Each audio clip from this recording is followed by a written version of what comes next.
Hello, everybody. We've got a short preview episode for you today. We would love to talk about what's coming for the rest of the season, nerding out over what we have yet to see in the Hedge Knight.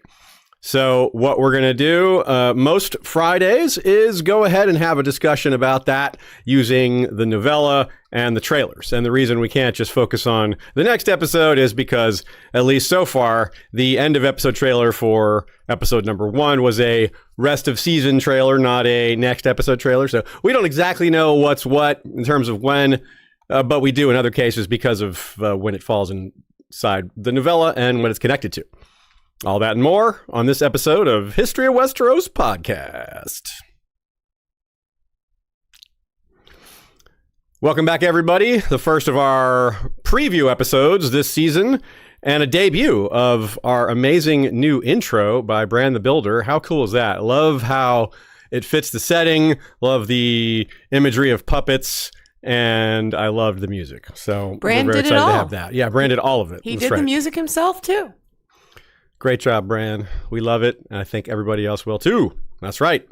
So these will be, like I said, this will be quick. We're just going to be doing this for about 30 minutes. And then watch out for our regular full reviews of each episode on Mondays at 6. Here's a little quick poll question for everybody. Will the jousting begin by episode 2? In the novella, it happens the day after Dunk finally gets his invite into the tourney. So it's pretty soon after that. But the question being, well, will we get to that point in this one? Or maybe they'll juggle the order a little bit. Now, there's a couple of things that missed from episode 1 I want to throw out there real quick before we get into the meat of it. Stefan Fossaway calls Dunk a blue-eyed sea, which is, one of the ways he's linked to Brienne, the blue eyes. It's a major connection point between the two. He calls him an ocean? The ocean, yeah. No, Sapphire Isle. Blue-eyed sea next Tuesday, you Blue-eyed mean? sea. Yeah, I'm like... That's right. He's a very chronologically minded fellow. Stefan is. Big thing about House Fossaway is their knowledge of such matters. Of course, we're going to get closer to Tanzell and Aerion in this one. I doubt we actually get the big moment with it because we have to see them and Dunk has to talk to her again with the "you're not too tall" moment, which is probably in this episode, but more on that later. So I think we're going to get the introductions and a little farther with these characters, but not quite that far. My prediction still is that the finger breaking and the Dunk rescue and all that is end of episode 3. So we'll see if that prediction holds out, but I feel pretty good about it so far. So this episode is interesting. There's an unusual number in the trailers of Dunk staring through his visor shots. But those are clearly not episodes 2 or 3 or even 4. These are clearly scenes from the trial because that's the only time he even has his helmet on. So, unless this is some weird flashback or dream sequence, which it really doesn't seem to be given all the other scenes around it would fit perfectly with the trial, which should be episode 5. As I mentioned, the Aerion arrival, we'll probably get all the Targaryens. We get this scene that was in the very first trailer with the Targaryens riding up. There's their war horns or whatever blasting probably just to announce their arrival. And large party, you got this shot of Baelor and Plummer in the far left there, looking like he's a little, he wishes he wasn't there. And Lord Ashford on the right, which is another really well-cast character. Lord Ashford, the description of him is a red-faced, bald-headed short man. And that's pretty much what that guy is there. And that probably means we'll get Maekar as well, because Baelor and Maekar are introduced at the same time.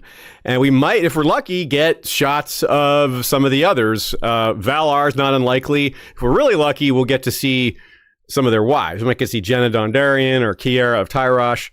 Now, because we expect to see them at the funeral at the end, but that doesn't actually mean they're here now. They may have come for the funeral, but there's a chance they're already here. I mean, noble ladies do watch jousting sometimes. And there's the 3 Kingsguard that travel in the party. We might get to see them, or maybe just 2 of them, because the first time Dunk meets them, it's just 2 of them. If they copy the novella scene for that, we'll meet, I think, Sir Roland and Sir Donal of Duskendale. And I'm excited for that because we get to see the new Kingsguard armor design. Every era has had a different one. That's fitting. So we'll get to see what this one is.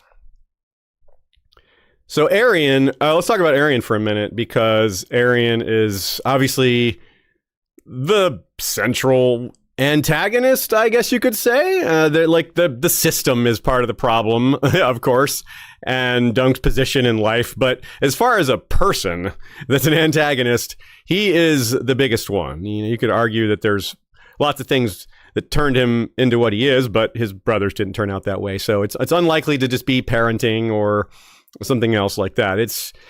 He was born that way kind of thing, just cruel and maybe sociopathic. Now, one thing that doesn't come out in the novel as well, but I can see it now that I'm seeing the way, Finn Bennett, is that his name? Yes. Is playing Aerion is very... I can see it really well now that I'm seeing him do it, which is he's showing it very laid back. He's not screaming and yelling, which he doesn't in the novel either. He's not a Joffrey spazzing out like that. He is extremely cruel like a Joffrey or a Ramsay, but he's a lot more calculated with it. Like even like breaking Tanzel's fingers is like, well, he's taking away her livelihood. It's not just a thing that hurts, right? There's a million ways he could have hurt her, but he's actually destroying her ability to do more puppetry, or at least would have if he got to do more of that.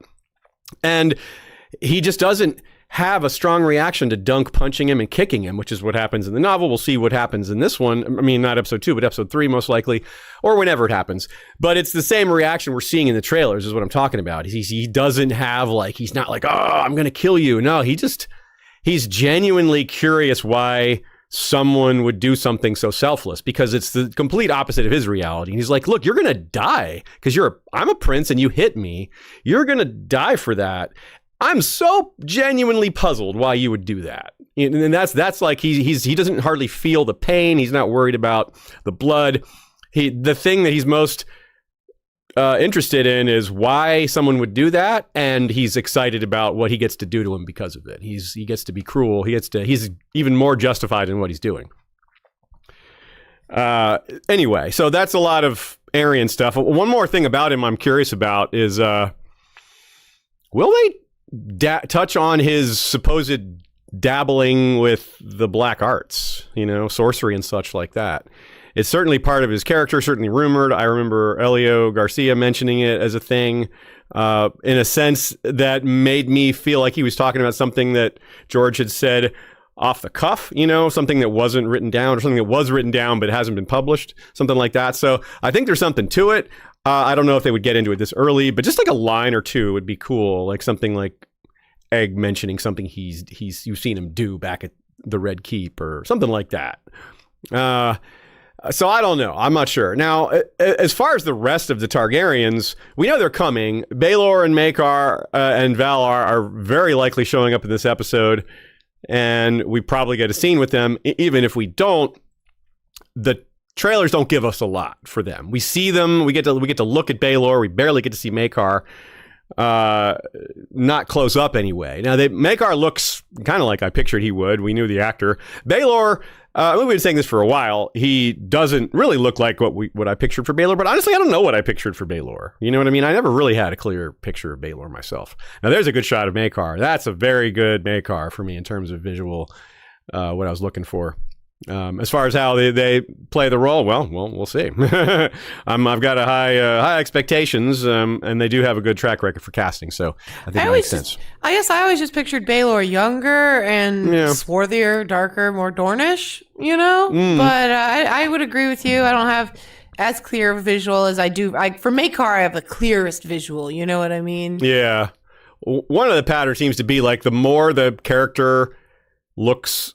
The less the character looks like what we expect, the more I tend to expect a strong performance. Because there must be a reason why they cast this person that doesn't quite match. You know what I mean? Wow, they must have been really good or something like that. Hopefully that's the case. I might be being too optimistic here, but anyway, there's a lot more things with the Targaryens that I'm looking forward to. How they handle mannerisms, voice, and posture, and just their outfits. I mean, some of that we can see in the trailers. We can see this cool shot of Baelor. He's got these little scales flowing around his chest there, interacting with his hand of the kingpin. That's really cool. I like that. It's a familiar design, that hand of the kingpin with the scales thing that's pretty new. I don't think we've seen that before. and we've got what seems to be the judgment of Dunk in another shot here. So clearly coming later, and you can see who we have in this shot. It's Aerion to the far right, of course, Maekar next to him, Baelor in the middle. Of course, you would expect that. And then it looks like we have Lord Ashford on the far left, which we've seen, and then it looks like Leo Tyrell. That would be a very small change from the books. It would be Lord Rowan instead of Tyrell, because that's Ashford is a vassal to Rowan. Rowan is a vassal to Tyrell. They're just kind of sticking. It's a law of conservation of characters here, which they haven't used very much. This is maybe the only example of it we've seen so far. Lord Rowan being replaced by Lord Tyrell, but maybe the Lord Rowan will be around anyway. Either way, there's no way this is the next episode. That's way far ahead. That'd be episode 3 or 4.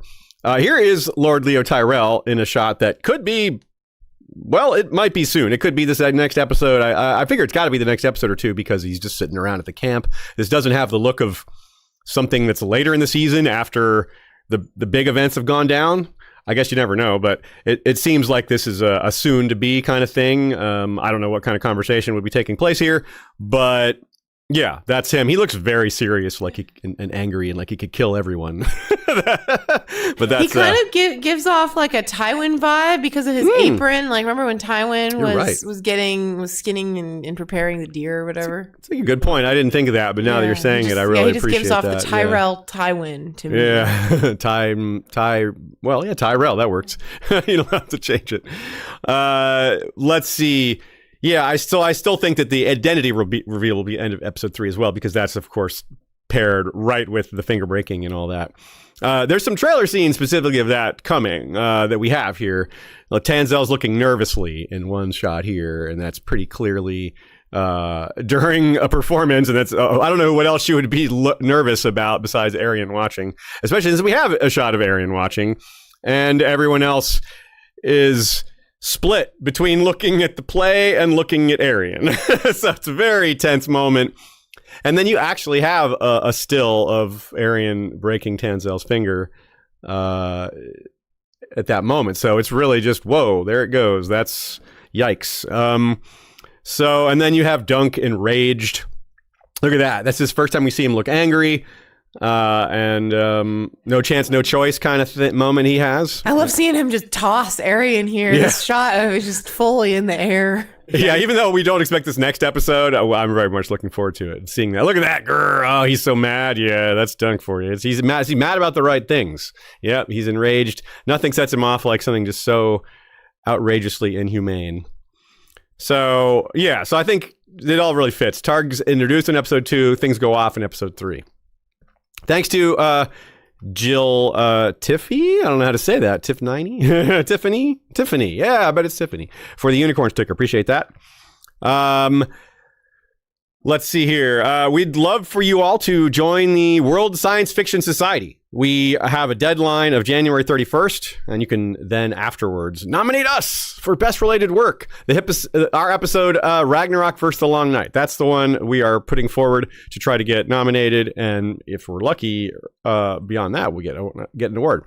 For $50, you all get a packet of everything on the ballot, which is a ton of books. Everything that's nominated, every book that's nominated, all the art associated with it. So this isn't going to us, obviously. This is going to the World Science Fiction Society, aka the people that do Worldcon, and that is going to happen in 2026. Anaheim is the site for Worldcon this year, and we hope to go there not just as people who watch, because we will be going there anyway, but as people who are nominated for this thing. So join the World Science Fiction Society, and we will let you all know when you can nominate us and vote for us.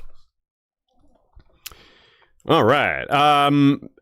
Some other things that we might see. There's the trailer shots of this tug of war thing. We've seen that quite a few spots. I don't know what this could lead to. I don't know. It's obviously an added scene. I don't know what it might be connected to. It might just be more of character development for Lionel. Maybe there's some other people involved in it. I don't know. I would love for more backstory on Sir Lionel and the Baratheons of this time. I'm probably too much to expect that, but I'd love to find out if he's Robert's great-grandfather, because all we need to know is if he's the father of Ormond, who is, I believe, next. Ormond, then Stefan, then Robert, right? So, so he could be Robert's great-grandfather. It'd be very believable. And at some point in the novella, we hear that the current Lord Baratheon celebrated the birth of a grandson in the year 200. That could be Sir Lionel's son. That could be Ormond's. Yeah. There's another scene of the Laughing Storm partying. So just quite a few of these, apparently. We've been through one big party, but there's at least one more to go. They're celebrating the thing here. It apparently looks like they won the tug of war, but then we have this. He's dancing in daytime. That's notable, with his shirt off. Probably drunk. He's got a cup in his hand, and Mr. Drinking and Partying Manfred Dondarrion is right behind him. So, yeah, this looks like he's taking it up a notch, and he already had taken it up quite a few notches to begin with. So that could be this episode, but that's really hard to tell. We're pretty likely to get the, like I said earlier, the "you're not too tall" scene with Egg and standing there alongside helping. And there's also a shot with actual eggs that Dunk is holding, which I believe are goose eggs. And there is a scene in the novel where he buys them a big breakfast, including goose eggs. So I think that's probably related to this. And it could be why they run into each other. But this might be a scene that's later, because it's not the same scene as her doing another puppet show, which is how he introduces himself the first time in the novel. After the second play, he says, "Hey, that's really good." And Egg is, impressed as well. And they talk to her, and then they talk about the shield painting. At least that's how it goes. And here's where we get this amazing still, because we got a series of stills that we know are from episode 2, because it's released through the official Warner Brothers press release site, where you see Tancel on stilts. She's real tall here. Yeah, well, that's awesome. As they're doing Florian and Jonquil here. She arguably is too tall there, but I don't know. She's handling it gracefully, so maybe she's not too tall. Let's see. What else do we have? We should be getting Steely Pate this episode, right? He is in the stills, right, for episode 2, yes. I believe. Yeah, there we go. Yes, so he is. He is. Very much looking forward to this scene. Yusuf Kerkor. Yeah. So they slight change to this. It's happening at night, but I mean that hardly matters at all, as far as I can tell. There he is, looking steely and honestly looks Pate-ish. Perfect. He looks like he walked right off the page to me. Yeah, he looks like he's a blacksmith. I mean, that guy looks like he works with, he's big and, like that is the prototypical blacksmith guy. No hair, big arms, big chest, probably has a deep voice, We haven't heard him talk. So on the sad side, though, the Steely Pate scene is great and his character is great. We'll talk about it more when he's actually on screen and all that. But it's inextricably linked to the sale of Sweetfoot, which is very sad. Very good chance for character work with Peter Claffey when he gives her up. So, because that's what happens in the book too. He's sad about it. He's like, "Oh, I can come back and repurchase you," is what he says he'll do. And he knows that's a bad financial decision, but he's sentimental. So and he gets some of that from Sir Arlen, but he's also just like that. So anyway, it's his inherent loyalty, part of Dunk. It's a quality that's a big part of him that they want to make sure they show. And of course, Dunk recalls even Sir Arlen was nice to his horses. We are expecting to see some more rejections of him walking around and talking to people and getting rejected by other people that could have vouched for him. And we see in the trailer Leo Tyrell actually rejecting him. So there's probably more than just that one. And he even spits. It's not something you tend to do when you're speaking to someone friendly. And we know that it's, of course, Baelor who finally vouches for Sir Arlen eventually. And that would be a pretty fitting way to end the episode with Dunk finally getting in. I hadn't actually thought of that before. Finally getting his accepted in the tournament, which of course is ironic because he's not going to actually compete. In the book, remember, he's sort of trying to come talk to Plummer, and he realizes that the Targaryens are there and Plummer's with them, and he's like, doesn't know what to do. And then Maekar's like, "Hey, you spying on us? What are you doing? Get in here," And then he's like, "Uh-oh, they thought I was spying." And then he explains himself, and Baelor is kind and remembers Sir Arlen, and all that conversation. That's a good chance we're going to see that. But my question before we started the episode with is, when is the tournament going to start? Right? I'm curious if that's going to be in this episode or maybe very early in episode 3. We know that the initial joust which is also in the novel, is the kind of chaotic 5-on-5, and one of or more of the jousting scenes is at night, and that would be a kind of fitting way to kick it off. We know the trial by 7 is not; it's foggy for that. So, and we also know that there's daytime jousts because we've seen that in other trailers. So anyway, there's going to be a lot of jousting. Anyway, it's not super important to hone in on that. Well, it'll happen when it happens. But let's talk a little bit about young Dunk, because that's something that we're definitely getting more of, and that's not something from the novel. So that's exciting. There seems to be at least one extended scene of young Dunk that we can see because he's looking out the grate here. That's Bamber Todd, young Dunk.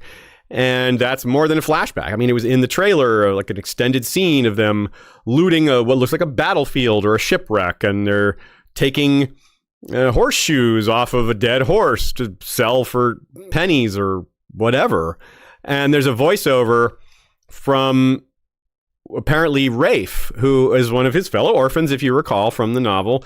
They seem to have gender flipped Rafe, maybe gender flipped. We talked about this before. It's a valid interpretation of the way Rafe is listed. Either way, it's Chloe Leah of Dune Prophecy. She's Sister Lila, so that's pretty cool. And she is voiceover saying things about finding a family. So that's obviously fitting. Sir Arlen was kind of his family, only family he knew, and now he has an opportunity for more than that. Which is developing. While he's looting, he's wearing a mask, I guess. I don't know what the deal with that is. It looks like it's like... anyway, we'll probably get some explanation for that. Yeah, I assume he's just covering himself, and there's probably also smoke and fumes and stuff, right? Like that's a good point. If it's a battlefield, if there's still smoke and fumes, right? That's a good point. It's just like probably double reasons for or it could just stink because there's corpses. Yeah, that's true. Yeah, that's the stink. That's a great point, actually. Okay, so there's a lot of reasons, actually, now that we're talking through it. There's another shot of Sir Arlen, like, leaving King's Landing that we see here in some of the season stills. Obviously, could be any episode, really. That this one takes place in, but what I'm drawn to about this one is you can't see Dunk. It just looks like Sir Arlen by himself. Maybe it's just Dunk is behind him there, and he's just because the other horse is cut off by the angle there. So maybe Dunk is just there, and we just can't see him. That would be the horse he's riding because no one rides Thunder when they're going from town to town, and Thunder's the one on the right side or our left side, his right side. Then there's another shot here of Sir Arlen training me the tree. Also can't see Dunk. So I wonder what that's about, but it might just be kind of one of those shot that doesn't actually have a lot of meaning that looks cool in a trailer. Just as part of a montage of things that Sir Arlen has done or did. Well, has done or did. Same thing. So yeah, I think there's clearly what we can take from that is there's going to be a lot of flashbacks, a lot of Sir Arlen flashbacks, a lot of Dunk flashbacks, young Dunk and younger Dunk.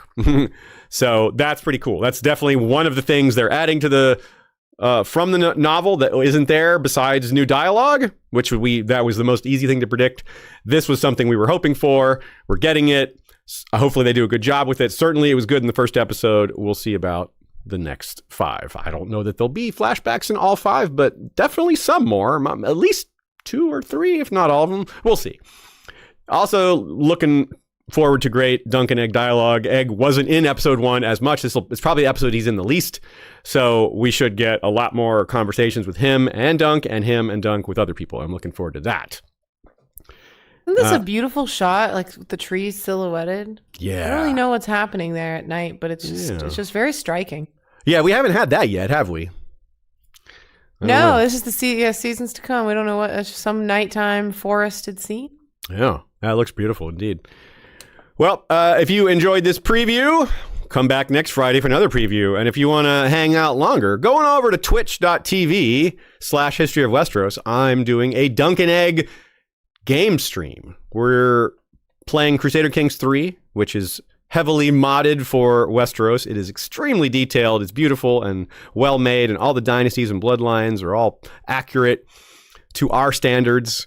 And yeah, it's really fun to play a Hedge Knight character in that world rather than what we usually do, which is play a family, a house with a castle or multiple castles. So anyway, at twitch.tv, History of Westeros, we're starting just a few minutes after the end of this stream, and we'll be there for very late into Friday night. Also catch us again for our episode 2 review Monday at 6 Eastern. Season's just getting started. Looking forward to so much more. What do y'all think about the poll there? Oh, What do can we I have? get one? I'll get the poll while you admire Lionel Baratheon's armor here, that we can see like the art, the stag antlers on it. Yeah, there's a lot of opportunities for Lionel to be in armor. He obviously it looks cool here in the trailer. Stays as a champion for a while. He defeats a lot of different comers. He fights in the initial 5-on-5, and of course he's in the trial. So, and there you go. You have it now. Even. Y'all voted a dead even 50-50. Wow, amazing. So, well, it's a coin flip, according to y'all. As a group, we shall see, and we shall be back to talk about whatever happens, yes or no. Thanks, everybody, for hanging out. Thanks to Bran for that awesome new intro that we'll be using all season and in future seasons, and in any Dunk and Egg discussion that we do going forward. It's just too cool not to use. And on behalf of Ashea, I'm Aziz. We'll see you next time. You know what to do. In the meantime, Valar, reread us. And come on over to twitch.tv, History of Westeros.